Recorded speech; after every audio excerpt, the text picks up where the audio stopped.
আসসালামু আলাইকুম। চীন এবার ভালো চাল চাললো।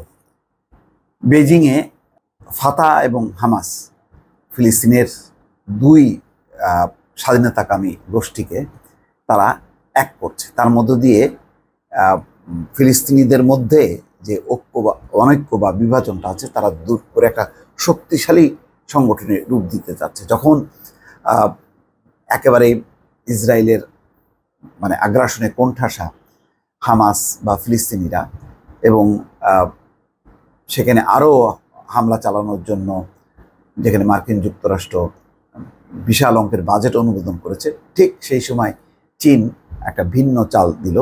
এটা নিশ্চয়ই বলা যায় যে মার্কিন যুক্তরাষ্ট্র এবং ইসরায়েলের একটা পাল্টা চাপ হিসাবে এটি সামনে চলে আসবে।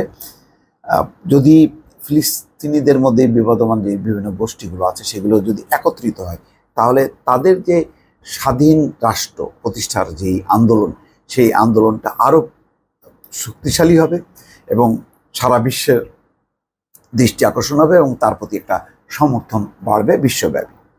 খবরে বলা হচ্ছে ফিলিস্তিনের দুই প্রতিপক্ষ রাজনৈতিক গোষ্ঠী হামাস ও ফাতাহের প্রতিনিধিরা বেজিংয়ে ঐক্য সংলাপে বসতে যাচ্ছে। শিগগিরই এই সংলাপ শুরু হবে বলে শুক্রবার নিশ্চিত করেছেন হামাস ও ফাতার নেতৃবৃন্দ এবং চীনের পররাষ্ট্র মন্ত্রণালয়ের মুখপাত্র ওয়াং ওয়েনবিন।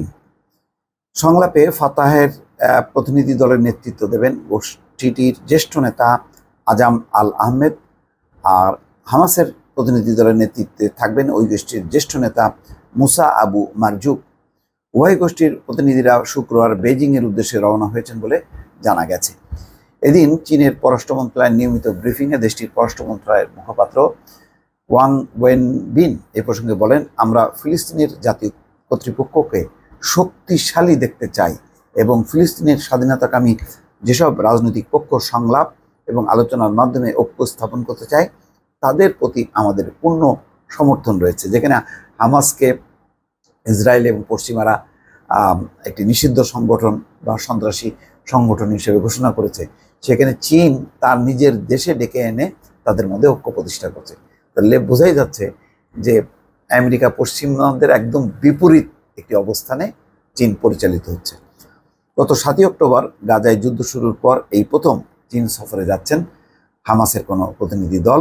দেশটির পররাষ্ট্র মন্ত্রণালয়ের তথ্য অনুযায়ী গত মাসে কূটনৈতিক কর্মকর্তা ওয়াং কেজিয়ান হামাসের প্রেসিডেন্ট ইসমাইল হানিয়ের সঙ্গে বৈঠক করেছিলেন। সে সময় বেজিংয়ের পক্ষ থেকে এই শান্তি সংলাপের প্রস্তাব দেন এবং কেজিয়ান এবং হানিয়েও তাদের সম্মতি দেন।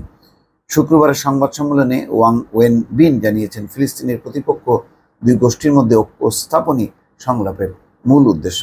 দর্শক ভালো থাকবেন, আল্লাহ হাফেজ।